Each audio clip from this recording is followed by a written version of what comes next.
J'ai un background d'acrobate. Donc j'ai commencé à faire du cirque très jeune, quand j'avais 4 ans. Donc j'ai commencé à construire une pratique qui est un peu entre mon background d'acrobate et mes nouvelles découvertes chorégraphiques.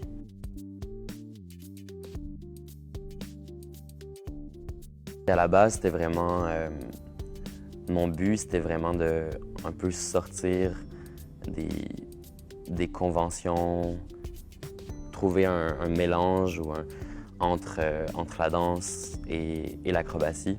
Donc je me suis vite intéressé à l'acrobatie, mais plutôt au niveau des sensations que ça produit à l'intérieur de l'acrobate, donc moi dans ce cas-ci, mais aussi à l'intérieur du spectateur. Ça peut produire des états quand même assez intenses là, dans le corps. C'est des impacts assez forts, beaucoup de répétitions, beaucoup de déploiement d'énergie assez fort. De ces sensations-là, j'ai essayé de trouver des façons de le transformer ou de le manifester autrement dans mon corps. Ça fait longtemps que je fais cette recherche-là sur l'acrobatie pour la rendre, disons, plus fluide, de gommer un peu vraiment tout le spectaculaire, puis aussi les préparations, puis plutôt utiliser l'acrobatie comme une énergie, un genre de flux qui me permet de créer du mouvement, puis créer différents états aussi de corps. Je travaille beaucoup sur des concepts de poids, puis surtout d'horizontalité.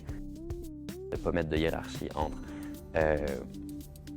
l'acrobatie, la danse, l'acrobatie, la chorégraphie et le dispositif lumière, le dispositif sonore. Parce que souvent au cirque, il y a beaucoup de déploiement vertical et assez frontal aussi. Puis là, j'essaie de trouver un peu une façon d'aller plus près du sol, travailler un peu plus avec mon poids contre le sol. Quand j'ai commencé le processus, j'habitais en France. Je suis parti 1 an à Toulouse. J'ai commencé à travailler avec Julien, le concepteur lumière scénographe, presque au début, parce qu'on avait envie de travailler sur un univers assez spécifique, créer un contexte spécifique pour la pièce, puis que la scénographie, la lumière ait une vraie voix, puis que ce soit pas juste un truc qui arrive à la fin, mais que ce soit au cœur aussi du truc. Puis moi, j'avais envie de travailler un peu sur une certaine homogénéité ou trouver une façon que des fois je puisse comme artiste, un peu me retirer pour laisser place au dispositif puis à l'écosystème, puis qu'il y ait un peu ce jeu-là de perspective entre... me décentraliser en fait du dispositif. Pour nous, c'était vraiment essentiel parce que là, c'est vraiment disons, la dernière vraie résidence technique avant l'entrée en salle. Puis il y a beaucoup d'interaction justement avec la lumière et le son. Ça prend un dispositif assez complexe, donc ça s'imposait de trouver un accueil en résidence technique, puis surtout d'être dans les bonnes conditions en fin de processus pour